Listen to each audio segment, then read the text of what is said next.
Halo, Assalamualaikum warahmatullahi wabarakatuh.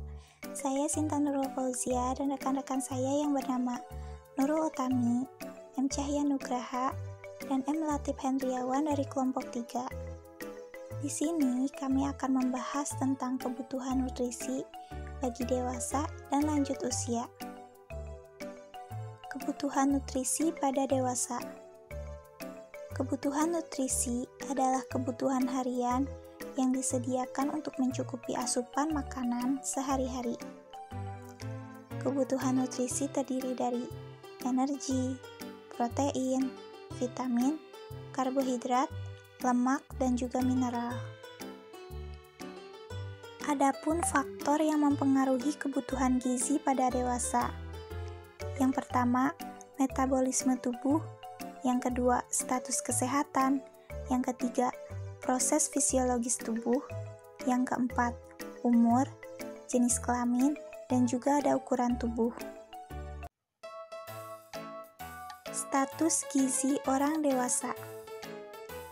Untuk mengetahui status gizi seseorang, dapat dilakukan dengan metode IMT.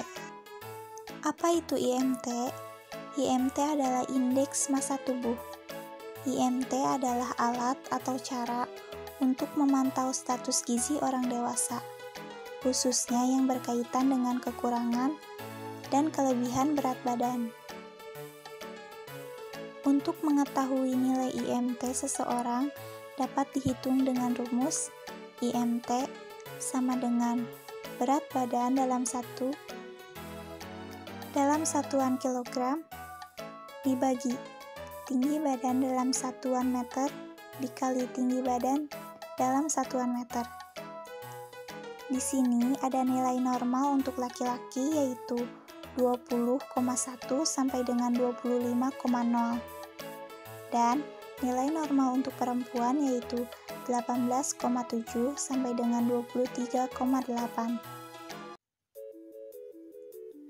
Ada dampak kelebihan dan kekurangan gizi pada dewasa. Dampak kelebihan gizi pada orang dewasa yaitu kegemukan atau obesitas.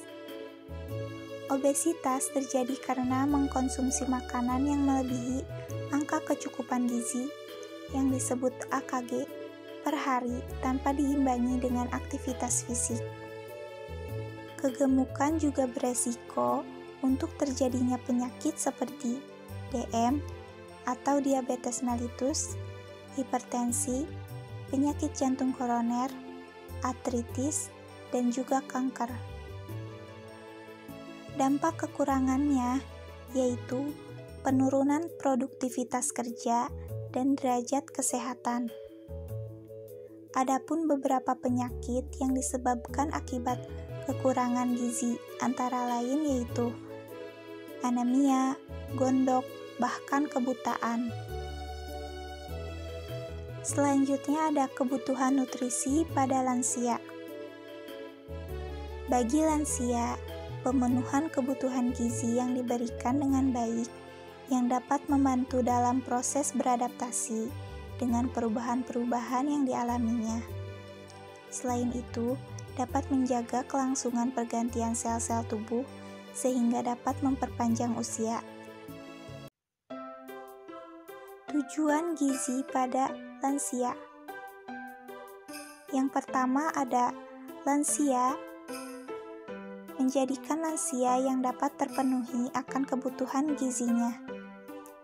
Yang kedua ada terpenuhinya kebutuhan jasmani, rohani, sosial, dan psikologis. Lansia secara memadai serta teratasinya masalah-masalah akibat usia lanjut. Yang ketiga ada terlindunginya lansia dari perlakuan gizi yang salah. Yang keempat, terlaksananya kegiatan-kegiatan yang bermakna bagi lansia.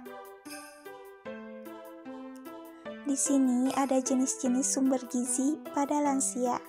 Yang pertama ada karbohidrat, yang kedua ada protein, dan yang ketiga ada vitamin dan mineral. Faktor-faktor yang mempengaruhi kebutuhan gizi lansia.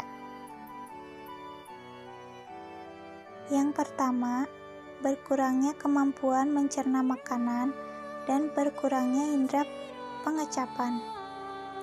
Yang kedua, esofagus atau kerongkongan mengalami pelebaran.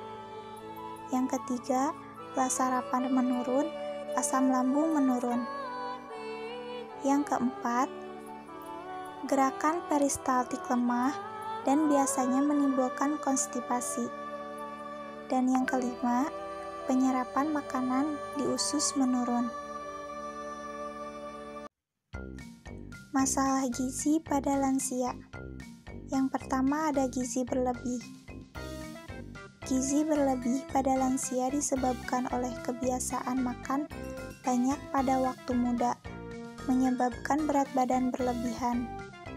Apalagi pada lansia penggunaannya berkurang dan aktivitasnya pun menurun. Yang kedua ada gizi berkurang.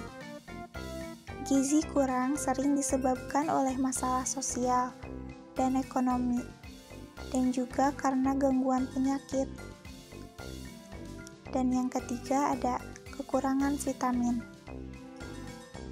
Bila konsumsi buah dan sayur dalam makanan kurang dan ditambah dengan kekurangan protein dalam makanan, akibatnya nafsu makan berkurang, penglihatan menurun, kulit kering, lesu, dan juga tidak bersemangat.